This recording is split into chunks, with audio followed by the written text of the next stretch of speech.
Hello guys, bought this today in Lidl. Look, nice, yeah?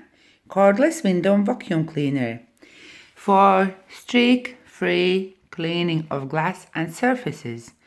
Looks nice, I really like it. But look at this, I cleaned the window today.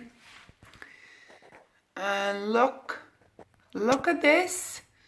Look at this. My old window is like that.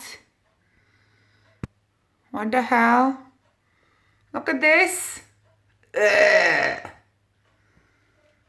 That's not nice, is it? Not nice at all. So I guess the streaks actually comes from this one. I don't know how, but it makes my glass stripy. It's actually stripy. So yeah, I'm not very impressed. So I guess I need to take it back, take some pictures and take it back, because it's really not what it says. Okay?